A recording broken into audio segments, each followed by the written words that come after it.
Hello, you're listening to Hugo Talks with another warning about the future. How many times on these videos have I said they want to tag you, they want to track you and monitor people 24/7, measure your energy usage, monitor all financial transactions, attempt to get everyone to accept a cashless system, a social credit score. It's a digital trap. How many times have I said this? A lot. Well, here we have two things here that fulfill the tagging and the tracking. The first one is this from the World Health Organization. This came out a couple of days ago on their YouTube page where they talk about how they want more tracking. We're really playing with fire here. We know that there's large amounts of circulation around the world. We know that there are differences by country of what variant is circulating where. The challenge that we have right now is our ability to track is based on data that is available from around the world. That data comes from surveillance activities, cases being identified, testing taking place, and a subset of those tests being sequenced. The number of sequences that have been shared that we can analyze has dropped precipitously, and we're looking at very, very few sequences right now. It is very helpful for scientists and public health professionals to be able to track which variants are circulating where so that we can work with partners around the world to assess what are they doing in terms of transmission, in terms of severity, what's the public health impact of the circulation of these sublineages, and do our countermeasures still work? We are worried about further evolution. This will not be the last variant that we will be discussing here. So we need to be able to track that, and we need the systems in place. We need governments to maintain surveillance, enhance surveillance, make sure that sequencing is taking place so that experts from around the world can bring that data together and discuss it comprehensively. Okay, so you heard them. They want surveillance and enhanced surveillance, more tracking. They couldn't be more clear. And that was from, it says on the video, June the 15th, and was posted on their YouTube channel on the 21st. Now, I see this article yesterday doing the rounds. Here it is in The Guardian. Wrist-worn trackers can detect, you know what, before symptoms, study finds. Sensor tech can alert wearer to... I can't even bring myself to name it. Sensor tech can alert wearer to lurgy, whatever it is they are saying there is now, early, helping to prevent onward transmission, it says. Health trackers worn on the wrist could be used to spot the lurgy days before any symptoms appear. Before any symptoms appear, according to researchers. So you remember the United Nations World Health Organization in that video earlier, and them talking about surveillance and enhanced surveillance. And here a few days later, we have this story circulating around about a new tracking device that you can wear on your wrist that tells you, and I'm guessing also tells the authorities, that you are sick before you even get symptoms. It continues. Growing numbers of people worldwide use the devices to monitor changes in skin temperature, heart and breathing rates. So they're talking about those stupid Fitbits, I think they're called. You wear them on your wrist and they tell you how fast you can run or should run today, or how many steps you've taken, or measures your breathing. I mean, why do you need this gobbledygook? Any device should only be worn by someone who is very ill, right? Who needs monitoring.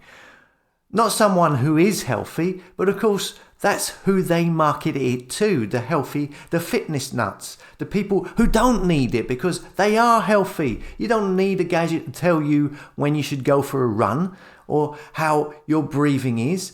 What happened to trusting yourself, trusting how you feel? You don't need gadgets to tell you when to exercise. You should be able to work that out for yourself.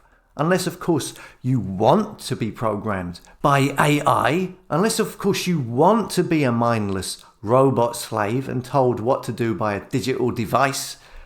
Also, didn't loads of people report that these gadgets burned them on the wrist? I think so, yes. Anyway, it said growing numbers of people worldwide use the devices.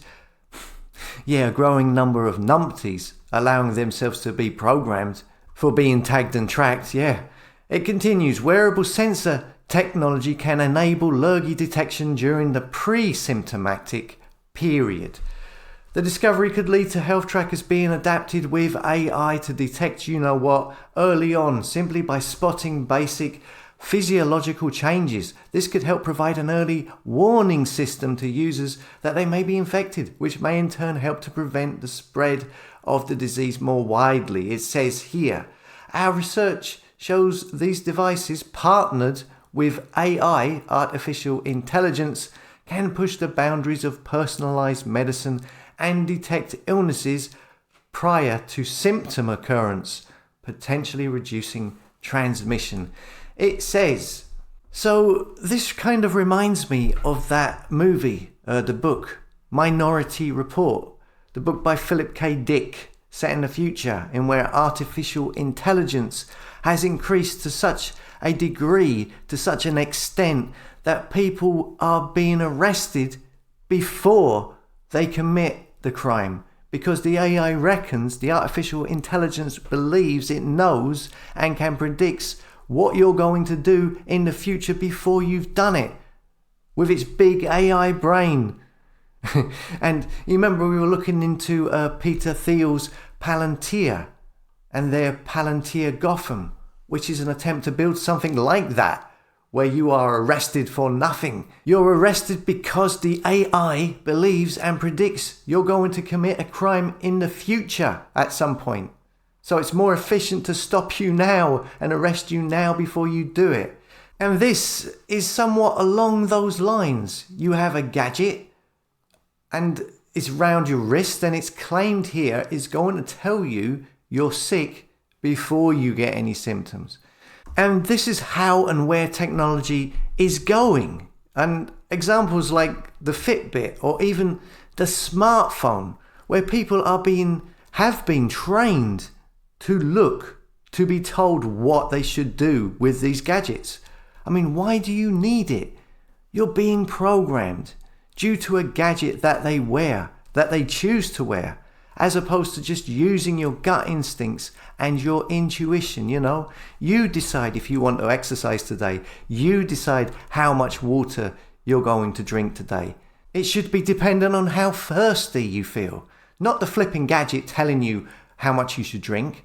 Anyway, this is, as you can see from the video and then this story yesterday, this is going towards the whole tagging and tracking and monitoring, which I've talked about extensively on here. And this is, as the woman from the Who says, they don't just want surveillance, they want enhanced surveillance. So anyway, have you ever had a Fitbit? Why did you buy it? Why do you want an external device to tell you what you should naturally feel, what your body tells you? Do you now realize, like with these smartphones, that you've been taken for a ride, that you may have been fooled into getting one, as it's more about conditioning you into being tagged and tracked in the future? Let us know in the comments. As always, thanks for listening. Come and subscribe to HugoTalks.com, and I'll see you later.